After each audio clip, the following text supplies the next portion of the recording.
இணைந்து ஜெபிப்போம். ஆண்டவரே இயேசுவே, என் சட்டத்தை அவர்கள் உள்ளத்தில் பதிப்பேன், அதை அவர்களது இதயத்தில் எழுதி வைப்பேன். நான் அவர்களின் கடவுளாய் இருப்பேன், அவர்கள் என் மக்களாய் இருப்பார்கள்.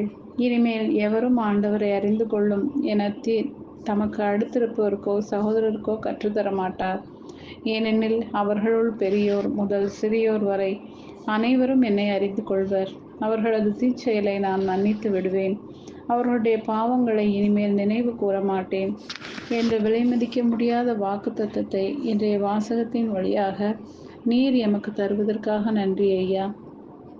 உம்முடைய இந்த மேலான ஆசீர்வாதத்தை நான் தக்க வைத்து கொள்ள தேவையான ஞானத்தையும் ஆழமான விசுவாசத்தையும் தாரும் ஆண்டவரே.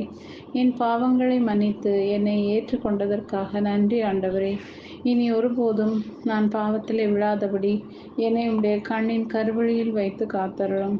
இந்த நாள் முழுவதும் உம்முடைய பேரிரக்க செயலை நான் அனைவருக்கும் எடுத்துரைத்து உம்மை புகழும் வரத் தர வேண்டும் என்று இறைவா உம்மை மன்றாடுகிறேன். ஆமென்.